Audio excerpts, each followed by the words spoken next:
జై శ్రీమన్నారాయణ. అందరికీ నమస్కారం అండి. మాఘపురాణం 4వ అధ్యాయం ఈరోజు చెప్పుకుందాం. కుత్సురుని వృత్తాంతం. పులిముఖం కలిగినటువంటి గంధర్వుని వృత్తాంతాన్ని దిలీపునకు వివరించారు వశిష్ఠుల వారు. ఆయనకి ఆ మాఘమాస మహత్యము ఆ నదీ స్నానం వలన కలిగింది ఏ విధంగా అన్నటువంటిది నిన్న తెలుసుకున్నాం. మరి ఆ తర్వాత వశిష్ఠుల వారు ఈ విధంగా చెప్తున్నారు. పూర్వకాలములో కుత్సురుడు అనేటటువంటి ఒక బ్రాహ్మణుడు, అతడు కర్దమ మహాముని యొక్క కుమార్తెను వివాహం చేసుకున్నాడు. కొంతకాలముకు ఆ దంపతులకు ఒక కుమారుడు కలిగాడు. కుమారునికి 5వ ఏడు రాగానే ఉపనయనం చేశారు. ఆ బాలుడు దినదినము అభివృద్ధి చెందుతూ పెద్దలను గౌరవించటం, విద్యాభ్యాసం శ్రద్ధగా చేసుకోవటం, నీతి నియమాలను పాటించటం, దైవ కార్యక్రమాలందు భక్తి కలిగి ఉండటం, పెద్దల యందు గౌరవం కలిగి ఉండటం, ఇట్లాగా మొదలగు కార్యక్రమాలు అన్నీ కూడా నెరవేర్చుకుంటూ సకల శాస్త్రాలను కూడా అభ్యసిస్తూ ఉన్నాడు ఆయన. ఈ విధంగా కొంతకాలం గడిచింది. ఆ బ్రాహ్మణ బాలునకు యుక్త వయస్సు వచ్చింది.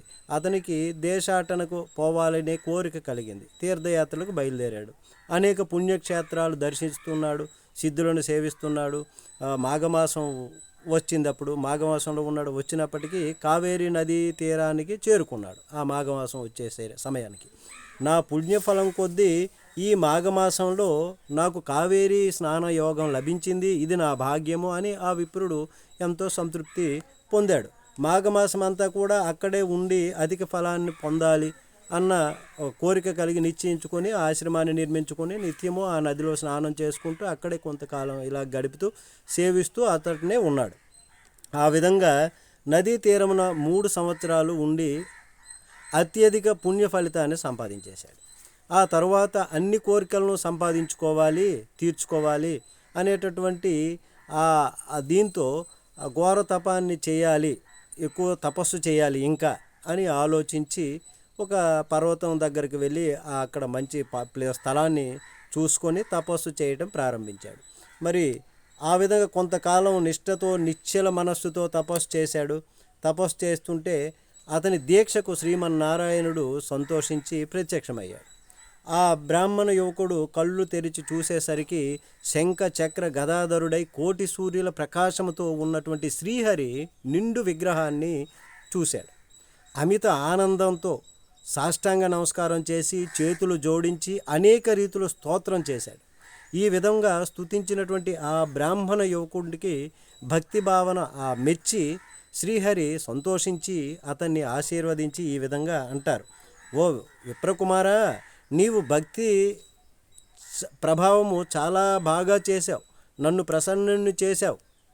అది ఏ విధంగా అంటే నీవు విడవకుండా అనేక పర్యాయాలు మాఘమాసంలో నదీ స్నానం చేసి తపస్సులు చేసినటువంటి మహర్షులు కూడా సిద్ధులు కూడా పొందనటువంటి మాఘమాస పుణ్య ఫలితాన్ని నీవు సంపాదించావయ్యా. అందుచేతనే నీపై నాకు అనురాగం కలిగింది. కాబట్టి నీకేమి కావాలో కోరుకో, నీ అభీష్టాన్ని తీరుస్తాను అని శ్రీమన్నారాయణుడు అంటారు. శ్రీహరి పలికినటువంటి ఆ మాటలు బ్రాహ్మణుడు తన్మయుడైపోయాడు. ఆనందం కదా, ఇంకా భగవానుడే ప్రత్యక్షమైతే. ప్రభు, జగద్రక్షక, సర్వాంతర్యామి, ఓ ఆపద్బాంధవ నారాయణ, ఆ దివ్య దర్శనము వలన నా జన్మ తరించింది. నిన్ను చూస్తే చాలు, ఇంకా నాకింకా ఇతరమైనటువంటి సుఖాలయందు నాకు మనస్సు ఇంకెలా పుడుతుంది? ఆ మూర్తిని చూస్తే ఎవరికైనా మనసు పుడుతుందా?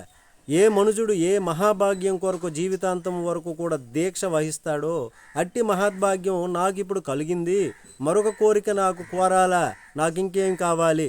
నాకేం అవసరం లేదు. కానీ మీ దర్శనము, మీ దివ్య దర్శనము నాకు ఎటులు కనిపించిందో ఆ విధంగానే అన్ని వేళల యందు కూడా ఈ స్థలము యందు భక్తులకు దర్శనమిస్తూ ఉండాలి మీరు, అదే నా కోరిక అని ప్రార్థించాడు. శ్రీహరి ఆ విప్రకుమారుని కోరికను మన్నించి నీ కోరిక, నీ అభీష్టం నెరవేర్చెదునుగాక అని పలికి నాటి నుండి అచటనే ఉండిపోయారు. కొంతకాలానికి తల్లిదండ్రులను చూడడానికి తన గ్రామానికే వెళ్ళాడు ఆయన బ్రాహ్మణుడు.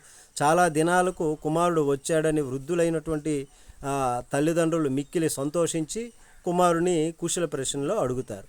ఇది మాఘపురాణము 4వ అధ్యాయము సమాప్తము. జై శ్రీమన్నారాయణ.